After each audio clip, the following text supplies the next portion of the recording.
Hello, my name is Julie, and today I'm going to be giving out my Bookish Awards for 2025. Every year I love to do a roundup of best books in a bunch of different categories to show off some books that you should read that maybe didn't make my top 10 books of the year. In fact, when I was making this list, a lot of the books that I'm talking about aren't in my top 10, and the books that are in my top 10 might have been like a more well-rounded favorite, but these are books I have something specific to talk about. This is going to be my superlatives video. I am going to have a 2025 statistics video coming down the line, and my best books of the year video as well, so watch out for that. But without further ado, I have a lot of questions to go through and a lot of answers for every single one of them because I absolutely refuse to answer one for anything. Let's start off strong with the oldest book that I read this year. I believe I read 3 new to me books this year that were written in the 1800s, and the oldest of them by only 1 year was Great Expectations by Charles Dickens, published in 1861. This is about our main character, Pip. He grows up poor, he believes that he has these great big plans for him, and when he comes into money, he changes. The newest book that I read this year was The Strength of the Few by James Islington. This came out on November 11th, 2025. This is the first year in a long time that I actually haven't read an arc at the end of the year. And this is the second in the Hierarchy series. Everybody knows what this is about. Roman-inspired fantasy series. Our main character is a prince whose nation was overtaken by this Roman Empire and is trying to take them down. The most read book that I read this year, according to Goodreads, is The Hitchhiker's Guide to the Galaxy by Douglas Adams with over 2 million readers.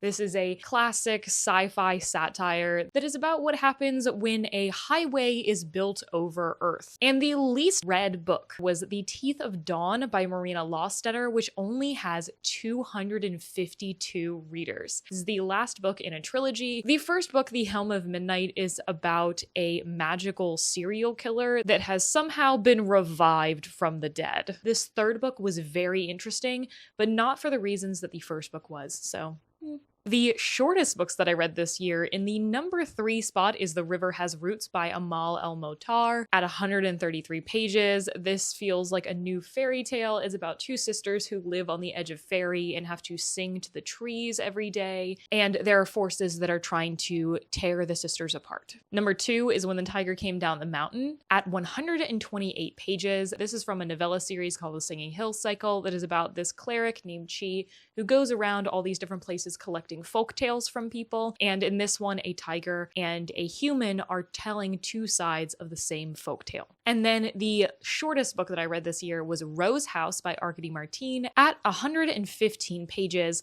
This is a sci-fi horror about an AI house that has a dead body within it and has not alerted the authorities. The longest books that I read this year, number 3 was The Strength of the Few at 707 pages. The second longest book that I read this year is almost twice as long, which is Wind and Truth by Brandon Sanderson at 1,330 pages. This is the 5th book in the Stormlight Archives and is the end of the first arc of the series, which is about a magical group of knights that are coming back from obscurity as an ancient evil is returning to this world that is completely shaped by the winds that are constantly devastating the landscape. And the very longest book that I will have read this year is Les Miserables by Victor Hugo. I still have a couple days left in the year, and this will be my final book. I'm currently at 1,118 out of 1,460. It's possible that this is the longest book I've ever read. This is about the June Rebellion of 1832 during the French Revolution, where a bunch of college students made a barricade and were fighting the government, and the people around it were mostly following the life of Jean Valjean, who is a former prisoner who has turned into a benevolent figure. Then we have my most read authors. This is the first year in a very long time that I have read 0 authors more than twice. I think I have 10 authors that I've read twice, and they are Nnedi Okorafor, Brandon Sanderson, John Wiswell, Percival Everett, Matt Dinniman, Holly Jackson, Becky Chambers, Ashley Herring Blake, T. Kingfisher, and Stephen King, as well as technically James Islington, who I reread 1 book and read 1 new book. Then these are my genre bests for the year. These are my favorite fantasy books of the year. These are my favorite sci-fi and speculative fiction. my favorite general fiction, my favorite mystery thrillers and horror, and just about everything else. Now let's get into the fun stuff. What were my favorite first books in series this year? I had, I think, 5 really standout first books in series. The first of these was The Final Strife by Sara Al-Arifi. This is a fantasy book that is inspired by African and Arabian mythology, where there are different blood classes that control what part of the culture you're in. The red bloods have complete control over the blue bloods and the clear bloods. The blue bloods are working class artisans barely scraping by, and the clear bloods are absolutely slaves. And we have 3 girls that we follow from each of the different blood classes, but our main character is red-blooded, but was swapped out by a blue revolutionary force for a blue baby. So she has been raised by blue bloods and has been training her whole life to be this fighting force. But so much tragedy has fallen her throughout her life that she doesn't know if she can continue on. I absolutely love this book. This was the perfect combination of loving the characters, loving the plot, loving the world. I just really thought that this was a very balanced book. It made me feel the way that I felt about YA fantasy when I was reading it as a teenager. I would also like to shout out The Raven Scholar by Antonia Hodgson. This is the first in the Internal Path series that is about a world where they worship the 8 guardians who are all different animal gods. And when the guardians come to Earth the 8th time, it is said that they are going to destroy the world. There is so much going on in this book, but the main plot point is that there is a competition for emperor. Actually, both of these books feature a competition for who is going to be the next emperor. And that is a trope that I've seen done a million times, but I enjoyed it a lot in these 2, and I thought that they didn't put all of their eggs in one basket. I also really enjoyed Dungeon Crawler Carl by Matt Dinneman. My pitch of this is if The Hitchhiker's Guide to the Galaxy and The Hunger Games had a video game baby, our main character Carl survives this alien takeover of Earth and is now with his ex-girlfriend's cat in this dungeon crawl underneath the Earth and has to survive all of these levels in order to just survive, be able to stay on Earth, etc. It's so funny, and I never read a lit RPG before, particularly this first book because I have read the first 2 books. I thought that this did such a good job balancing the different aspects of like learning about this world, as well as action, stakes, and laughs, that sort of thing. 2 other ones I would shout out are The Justice of Kings by Richard Swan, which is an adult fantasy, and To Shape of Dragon's Breath by Monocle Blackgoose, which is a YA fantasy. Then we have the best sequels I read. I read a ridiculous amount of sequels this year because my major goal for the year was to get my number of series down. So I was trying to spread out throughout all the series, read as many sequels across the series as possible to see if there's any I want to DNF. I have 2 different types of answers for this. The sequel that I rated the highest is Wind and Truth by Brandon Sanderson. I believe I settled on like a 4.5 for this book, which is the lowest rating I have given a book in this series. However, if you're talking about sequels that I actually liked better than the previous book, I have to talk about A Drop of Corruption by Robert Jackson Bennett. I was not impressed by the first book in this series, which is a fantasy mystery series that has to do with people getting biological grafts on their body to give them superpowers. And our main character is part of a Holmesian pair that goes around solving mysteries, and the main character is able to smell something and use sense memory to remember anything that happened when they were smelling that thing. The first book, while I was really enjoying the world, the mystery just did not work for me. The mystery really worked for me in book 2. I think it is simply a better crafted mystery. This is the book that objectively and subjectively I thought was better than the previous book.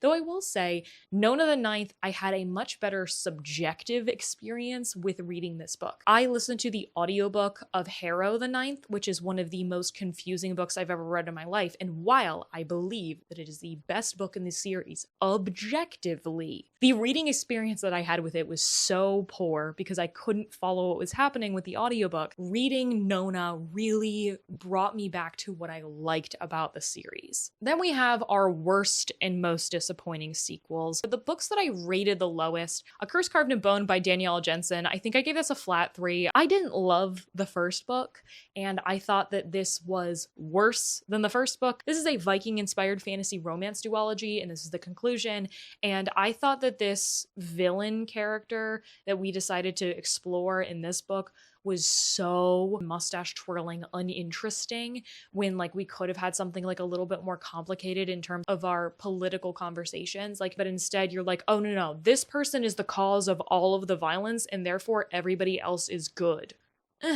I also really did not like Holy Sister by Mark Lawrence. I don't understand what was happening with this book. It's a conclusion in this Red Sister series, I don't remember what the series is called, about a school of assassin nuns, which the first book I really enjoyed. I didn't really care about either of the sequels, but this one particularly, I just think it's not very good. It is the shortest in the series, but is taking place in multiple timelines, so we really don't get to know a whole lot, and I just felt really ungrounded.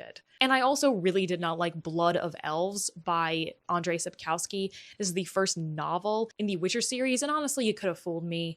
Nothing happened in this book, and I have been holding out on this series until I get to read the first novel, and hoo boy, did I DNF that. There's no reason for me to continue on. This is a fantasy series that is translated surrounding Geralt of Rivia, who is a genetically changed person to be optimized for fighting monsters, and he's one of the few people left. I also really do not like the way that Andrzej Sapkowski talks about women. It makes me feel gross. Then I'm going to talk about the best audiobooks that I listened to this year. Two of them I have already talked about. The River Has Roots by Amal Al-Mohtar. This is like a new fairy tale, as I said before, and because of that, it is very aware of the medium of verbal storytelling, and it is performed to you. There are songs that are sung, there's music, there's a little bit of sound effects in the audiobook, but it also has nods to the fact that you are consuming it, being told this story by another person.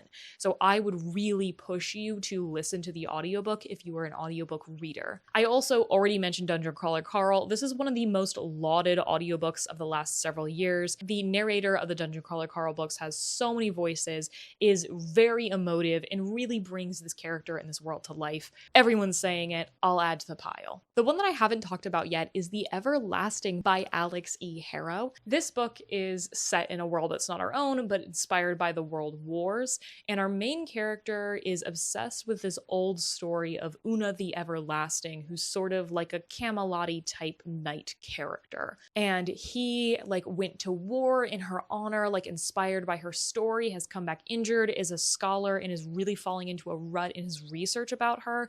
And the Chancellor of War calls him in and is like, hey, I want you to write, for the benefit of our nation, a new story of Una the Everlasting, and she actually sends him back in time to Una's time. So this book, again, like The River Has Roots, has a lot to do about storytelling. It is very self-aware about the fact that it is a book, but not in like a tongue-in-cheek way, in a very sincere way, because the main character is someone who writes stories. He is being very intentional about how he's writing the story and how what his audience is going to be perceiving. It's a lot of addressing a you in the text, because it isn't you, the reader, but a character's saying you in reference to each other. I think it really works. It's also dual perspective. I would just really recommend you read this on audiobook specifically. Now I'm going to talk about my most surprising books of the year. These are books that I thought I was going to think were okay, but I actually ended up loving. The first of these I talked about in my mid-year wrap-up, and that is A Raisin in the Sun by Lorraine Hansberry. This is a play that was originally put on in 1959 about a Black family on the south side of Chicago, and they are living in this apartment on top of each other for years and years. They're all sick and tired of each other, and they are about to come into money for the first time in their life, and they are all trying to figure out what to do with it. I don't read plays a lot. I basically only read them in my like Shakespeare classes. I do think that it's better to consume plays, but I could not believe how powerful it was just to read the script of this, because this is one of the best things I've ever read. I think that this understands like family politics so well. It's so important and interesting to see how, even though we only take place within the world of this apartment that the family lives in, we see how the outside world has seeped into the family relations, and how, because they do not have the privilege of being able to spread out and spread their wings, stay away from people, how they have to be on top of each other for years and years, how they know each other so so well, but they will never ever agree. Oh, so good. Then I would also like to talk about Vampires of El Norte by Isabel Cañas. I read The Hacienda, like I want to say 2 years ago, and I really enjoyed it. And that was the synopsis of hers that I think was most interesting to me. I had heard a good amount of people that I trusted talk about Vampires of El Norte, but just from the way that people were talking about it, I didn't think it was going to be for me because people said it was more romance focused than her other stuff. When I tell you, I ate this book up. This is about Nana and Nestor. They're growing up around the time of the Mexican-American War in what I believe is now modern day Texas, or maybe around the Mexico-Texas border. They grew up together, they were in love with each other, but her father is the ranchero and his family works their land, and they will never be allowed to be together. When they are young, a terrible thing happens to them. Nestor believes Nana is dead and he runs away to save his own life. What he doesn't know is that Nana is not dead. And what Nana doesn't know is that he didn't just abandon her. And when they are older, the Mexican-American War is beginning and the community is banding together to put together an armed force, and the two of them are going to be sent out there. This is the perfect blend of genres for me. I don't even know what genre to call this. It is horror, it is historical, it is a lot focused on the plot of the romance, but these things are blended so seamlessly together. It is its own thing. And yeah, it is more romance focused, but it served the plot of the story so well. Then we have my most disappointing books of the year. The book that I had the most disappointment for, even though I rated it well, was The Strength of the Few. I have to say it. Like, the fact that this was not a brilliant 5-star book, like favorite of the year, my hopes for this were so high that even though I rated this in the 4-star range, that disappointment is so big. I thought that this book was good, but it decides to put all of its eggs in one basket. So what you're going to hear from people is either this is not as good as book 1, and a lot of people are going to say this is better than book 1 because book 1 is so generalized and Strength of the Few is much more specific for the type of reader it's for. And I just think that James Islington should have been given twice as much page count to be able to do what he tried to do in this book. Still impressive, meh. I hope everyone understands that I did not dislike this book. But disappointing standalone, the one I want to talk about is Immortal by Su Lin Tun. I gave Daughter of the Moon Goddess by this author 5 stars, really hated the sequel, and thought that this book probably was a book that was like being underrated and I actually was going to like it, and it turns out I didn't like it at all. Our main character is a mortal princess who has just like ascended to the throne, and the gods are not happy with her, and she's having to make deals with the gods to save her own people, and she meets the god of war and has to make a deal with him. No, she falls in love with him immediately, and it's so annoying. I just don't think there were really that many redeeming factors about this book. Really shocking to me that this is like the same author who I loved in Daughter of the Moon Goddess. This is a book that I am not the audience for. Yes, it is in my worst books of the year, but like it's disappointing more than it is bad. Then we have my most shocking books. These are the books that surprised me with their content. The #1 book, most gaggy book of the year, Recursion by Blake Crouch. This is a sci-fi horror that you should go in knowing basically nothing. Our main character is a police officer who meets this woman who ends up taking her own life because of these memories that she suddenly has of a life she's never lived. Go in knowing nothing else than that. This is one of the most like high-paced, high-stakes, like constantly raising the bar. Oh my god, I'm Michelle Obama. Hey Queen, girl, you have done it again. Constantly raising the bar for us all and doing it flawlessly. Every single part of this book, like, just felt like it was growing in intensity. Some books that had moments that really shocked me. Blood Over Brighthaven by Emma Wong, which is a dark academia high fantasy about a woman who's trying to become the first female high mage in her society and ends up finding out some dark truths about it. The dark truth? Gaggy. Sky Full of Elephants, which I'll talk more about later, also had a moment that I was really gagged by. And Strength of the Few definitely had some moments really intense, really shocked me. Then I'm going to talk about the most overhyped and underhyped books by the number of people who have read them. Then we're going to talk about star rating. But the book that I'm shocked has so many readers because it's not very good. The Last Thing He Told Me by Laura Dave. This is the second book I read by her, and I've hated both of them actually. They're supposed to be mysteries, but they're really not. Like, they're suspense fiction at best, and like there's nothing compelling about them. This one is about a woman who her new husband has gone on the lam right as his company, there was an investigation into them and they found fraud, and there were going to be an investigation into her husband, but he ran away before that happened, and he left her a note being like, take care of my kid. And nothing interesting happens in this book, and I cannot believe that like this is Reese's book club, this like had a TV show or something about it. I'm just like, what are these episodes, like 15 minutes long? Are there 4 episodes? Because like nothing happens in this. It's super boring. I'd also say The Wicked King by Holly Jackson, and also Wicked by Gregory Maguire. I hate to say it, Dracula didn't do it for me either. Underrated in terms of number of readers. These deserve more readers. The Sapphire Altar and The Faithless, these are 2 fantasy sequels that I really enjoyed this year that I think are just as good as book 1, but they're already in unpopular series. Both of these are addressing colonization head on. They have very similar themes. Wearing the Lion by John Wiswell is a retelling of Heracles and Hera in a more pacifist way, and really addressing what happens when someone experiences violence and not wanting to pass those cycles on. They Were Her Property, which is a nonfiction about how white married women in the American South were slave owners and were absolutely contributing to slavery. It's pretty dry, but it has a lot of good information that is pushing away this assumption that a lot of people have that white women just didn't have enough power to actually contribute to slavery. No, they were a big part of it. And Eat the Ones You Love. This is a horror that is inspired by Little Shop of Horrors that is about a decrepit mall, and there's a plant store inside of it, and there is a sentient plant.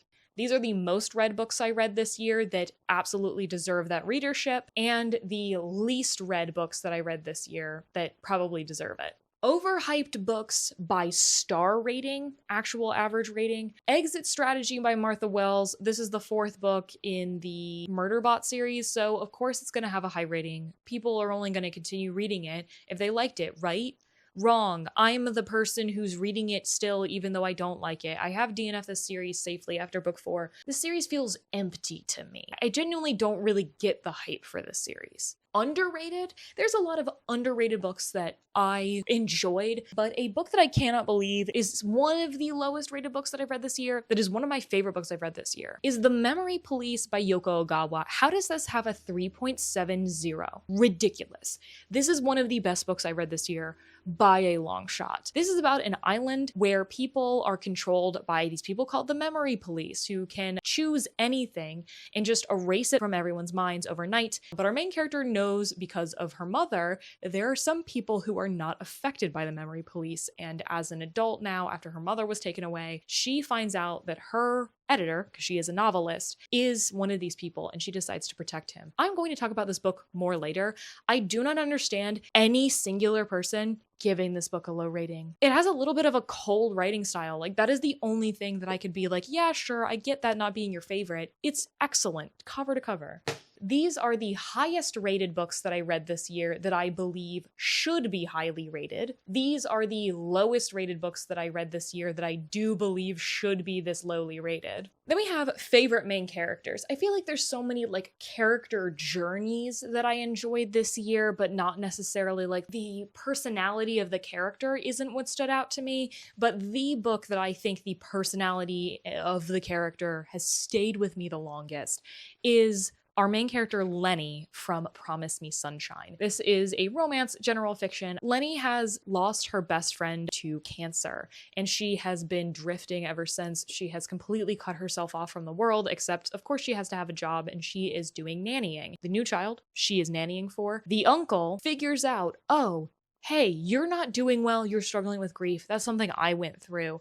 I'm going to help you. It's Lenny's journey coming back to herself and how Miles is helping her through that. I think that I get to know Cara Bastone's main characters so well, like on a deeper level than I feel like I get with a lot of books that I read, regardless of genre. I just love them so deeply, and I feel so connected to them. A question I like to add is my favorite villains of the year. Both of these are books that I've already mentioned. I really enjoyed the villain in The Everlasting because I feel like it is very relevant to political situations in the world, and I think it's important to have villains that are like this. I think there was a lot of realism to it, even through the speculative lens, and also The Talking Plant from Eat the Ones You Love. So much fun to read. Instead of main characters, we have my favorite ensemble casts. I have already talked about A Raisin in the Sun. I think this is the definition of an ensemble piece where we have a very good balance between the characters of who is the focus. I loved this. But other ones that I really enjoyed were Hella Beautiful by Anna Napolitano. This is a modern retelling sort of Little Women, and we are following sort of a Meg and a Jo and a Lori type character. They're not one-to-one parallels, but I really enjoyed how this talks about the family structure. It's actually funny. These two books are both family dramas that take place in Chicago that are both ensemble pieces. It's very fun. But this is about the Padavano sisters as they are traveling through their life, falling in love and making big changes. And a lot of what this book is about is people making difficult decisions that they know that are the best for them personally, even if other people in their family are not going to like that decision. As well as Intermezzo by Sally Rooney. I find this one difficult to talk about because what is this book about? It is about two brothers who have lost their father recently, but the two brothers are 10 years apart. They are very distant, but the two of them are constantly thinking about the other one and how they'd be perceiving them, as each of them are going into romantic relationships that they have questions about if they should be pursuing them or not. I think the entire ensemble of the 5 characters that we follow in this one, even though we only see from the perspective of 2 of them, very, very interesting. I was so sucked into reading about all of them. Then we have books that had my favorite writing style. I feel like the writing style that I like isn't necessarily the thing that everybody else likes, but I have a lot to talk about. Let's see. The 2 that I think are very crowd-pleasing, I've already talked about A Raisin in the Sun. I thought the writing of this, even like the stage directions, was brilliant. Like every single word was incredibly deliberate. And a book that I could say the same thing about is James by Percival Everett. Oops, it was upside down. This is a retelling of Huck Finn from the perspective of Jim or James. This is a novel that was put together with so much care, but I really enjoyed how this decided to use its language as a superpower almost. It's portraying the language that the enslaved people use as a defense mechanism that they use to protect themselves from the white people, portraying themselves as dumber than they actually are, because they know knowledge is what will protect them, but also white people knowing about that knowledge is the thing that will incense them the most. There was so much that I underlined in this book. It was really powerful. 3 other books that I do believe I underlined, but all of these are books that I think are writing style stuff that is specific to me. These are writing styles that I like that I don't think that necessarily everybody will. Sky Full of Elephants by Sibo Campbell is a speculative fiction, near future type thing where all the white people in America just walk into the nearest body of water and drown. And it's like, okay, what happens after that? And we're following a black man who was incarcerated at the time of the event and has now been freed, and his half-white daughter who they have never met, as she demands that he help her. This book is awesome, and just from the very first sentences, I just knew that this story was going to be for me. I really enjoyed it, and I think that this is like some sensory language in it that I've like metaphors that I've really never seen before. Incredible. I also love the writing style of Chlorine by Jade Song. This is like the closest I've come to the writing style of Bunny by Mona Awad that I've ever read. This is about a main character, Rin, who is now a mermaid, but is describing her time as a teenage girl when she was in competitive swimming. It's a horror about being a teenage girl and trying to free yourself from that. I really enjoyed this. It has one of the most triggering scenes I've ever read in my life, which kind of took away partially from my enjoyment, but the entire rest of the book made me so excited to read more from this author, as they do have their sophomore novel coming out next year. And another one that I loved, I was so happy I could talk about this book nicely because I was so worried. So many people were saying that they didn't like it nearly as much, but I loved Model Home by River Solomon. This is a horror that is about about three siblings that are returning to their family home after their parents very suddenly died and it appears were murdered or some sort of homicide-y thing happened. This is mostly about the main character's trauma that came from growing up in this area. They were the only Black family in a very rich white neighborhood. There was a lot of pressures that were put on them by their parents, specifically their mother, of a certain way to live. And there are also other things that are lurking. And all three of these siblings believe that their house is genuinely haunted. Again, this is one from very first sentences. Writing style was immediately on my alley, though I think nobody else is gonna like this book but me. It's like that Jane Austen quote about Emma. Then I want to talk about the books that it wasn't the writing style that got me, it was the craft of the book. It's like the structure, the editing, the plotting. It is the stuff behind the scenes that makes everything so polished. I have three books to talk about. The first of these is the 1619 Project by a ton of authors. It is an expansion on the 1619 Project that was a special edition of the New York Times. This is a full-length book that is a ton of essays. Some of them are new to the book, some of them are expanding upon the originals, as well as short poems and flash fiction from authors that you've probably heard of before. The essayist will pick a subject matter and a specific event in Black American history and tie that moment through that theme to the present.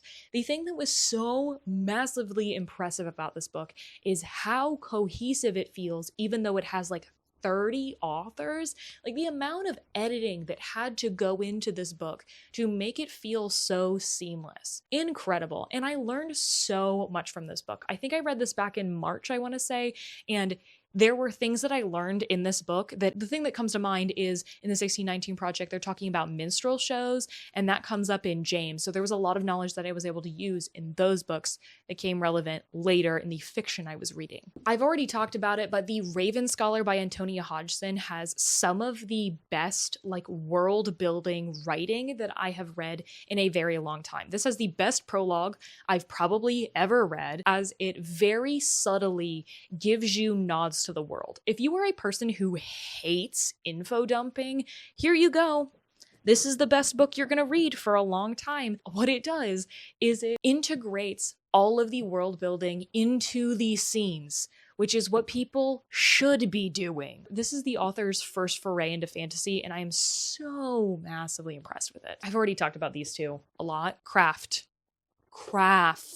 Then I want to talk about my favorite 2025 releases. I've already talked about The Raven Scholar and Promise Me Sunshine. Two I have not talked about that I really want to are Everything is Tuberculosis by John Green. This is a nonfiction that is about how tuberculosis is the world's most deadly infectious disease and has been for almost the entirety of human history. And we figured out how to cure it in the 50s, but the people who have the money don't want to give drugs to the people who don't. And it is really large organizational problems. This is an incredible work of activism that is blending science, history, and personal narrative together to make a very cohesive case for why we should be aiding other countries. This is incredible. Everyone should read it. This is probably the book that I have tried to talk the most people in my personal life to read this year. As well as Not Quite Dead Yet by Holly Jackson. This also had a gag moment. This is a very engaging mystery. I loved the Good Girl's Guide to Murder series, though I do think the first book is the best one. This is her first foray into adult, and is about a woman who ends up getting hit on the back of the head in an attempted murder, and she ends up surviving it, except she is going to have an aneurysm in about 7 days. Instead of going through a surgery that is almost certainly going to kill her immediately,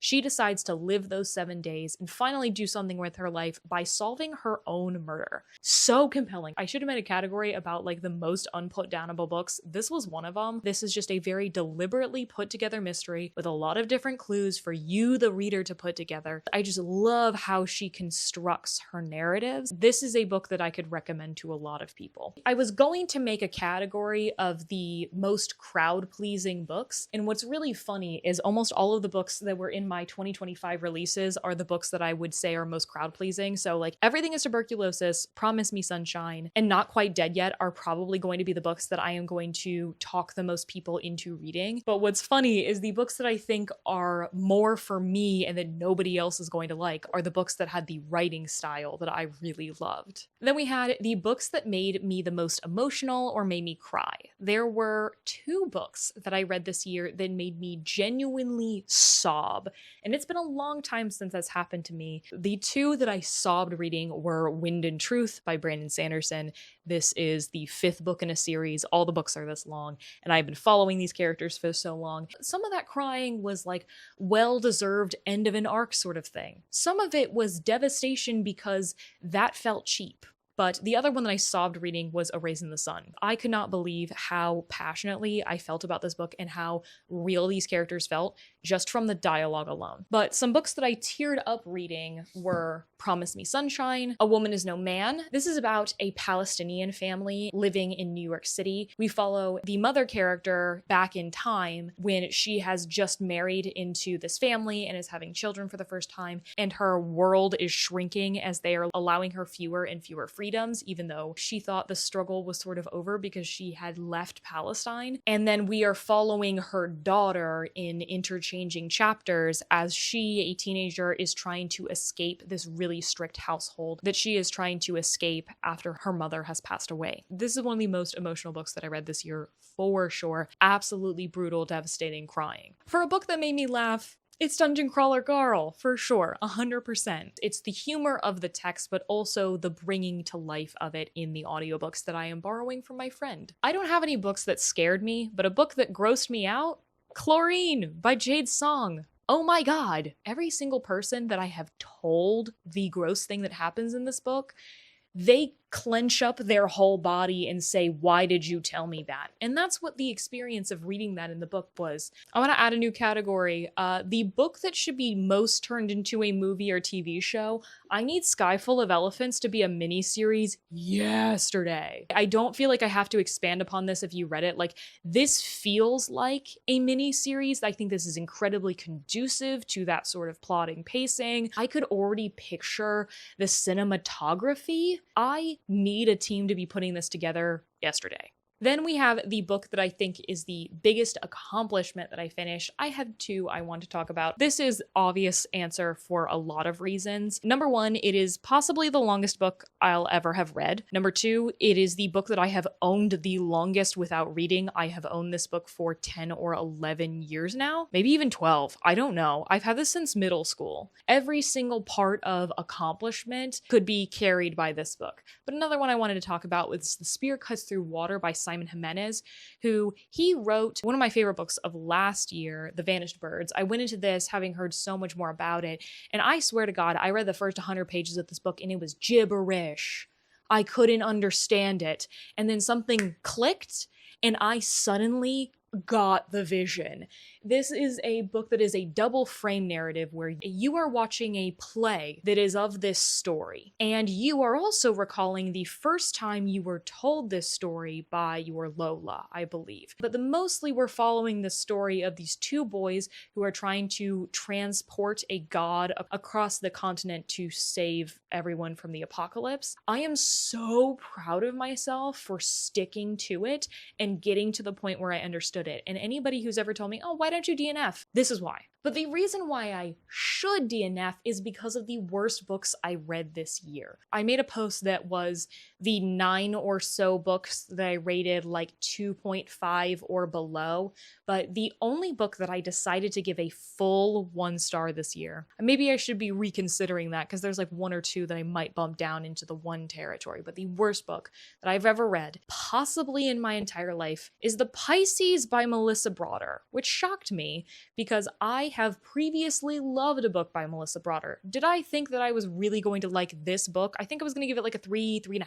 But this is awful from start to finish. It is a midlife crisis book of a woman who goes through a breakup of a long-term relationship, and she meets this mermaid man and she falls in lust with him and thinks he's going to solve all her problems. This was not self-aware. in the main character or the narrative. I think that this book, the character doesn't learn anything on top of her being terrible, on top of so many disgusting things happening in the book, on top of the book being also ridiculously predictable. I don't think there is a single redeeming factor of this book from tip to tail. From the very first sentence of this book, I hated it, and I should have just DNF'd it. And I'm going to learn to do that in the future. However, I have to discern the spear cuts through waters from the Pisceses. Thank you so much for watching. If you want to answer some of these questions yourself, I'd love to know what what was the best audiobooks that you read this year? Like, what books would you encourage people to listen to the audiobooks instead of the book? That one probably is the one that I most want to hear the answer to, but I'd love to hear your answers to any of these questions. And it's not going to be all of them because I know there are a lot. So thank you so much for watching. If you'd like to find me anywhere, you can find me at the links in the description. And as always, I'll see you in the next one.